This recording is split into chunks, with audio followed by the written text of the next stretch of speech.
Your car uses a lot of different fluids. Some perform simple tasks like cleaning the windscreen, while others perform critical roles like lubricating and cooling your engine.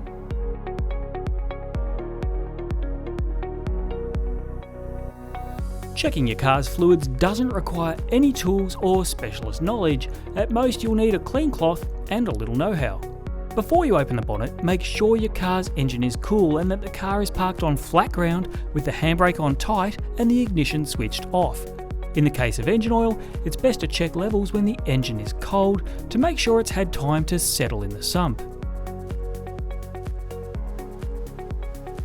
Newer cars are not filled through the radiator and have a pressurised system that simply doesn't work once air is trapped inside, so forget the radiator cap and instead locate the coolant fluid reservoir. Once you've located the reservoir, you'll see two horizontal lines marked on the side. The lower line represents the minimum quantity of fluid required for usual running, the higher line the maximum. If the fluid sits between these two lines, everything's fine and you don't need to do a thing. But if the fluid sits below the lower line, it's a good idea to top it up.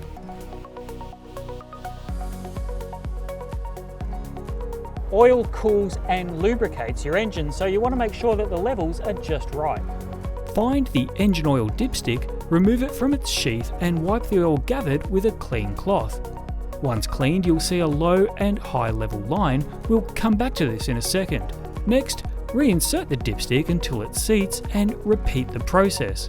When you remove the dipstick a second time, take note of where the oil sits between the low and high level line we just mentioned. If it's in the middle, everything's fine. If it's looking low, you might want to top up your oil level, being careful not to add too much. Your owner's manual will advise how much oil and what grade of oil you should add. Once checked, simply reinsert the dipstick, making sure everything seats correctly. The third fluid we're going to check today is the one you're probably most likely to run out of, and that's your washer fluid. Locate the washer reservoir and open the cap. Some reservoirs will have a float or line markings showing they're low, while some newer cars will have a warning light on the instrument panel. If the reservoir is looking low, simply top it up with water or a windscreen specific detergent. It's a good idea not to overdo the soap, as too many suds could make it hard to see. While you're at it, it's also a great idea to wet a cloth or paper towel with the same fluid and wipe clean your wiper blades. It helps prolong their life and also helps them do a better job of keeping your windscreen clear. Many modern cars colour code the caps for various fluid checkpoints. Your owner's manual is your friend here. As well as what we've listed, there are a couple of other fluids that need checking from time to time. As many of these are model specific, we'd advise consulting your owner's manual carefully or asking your dealer's service department to inspect the fluid levels for you.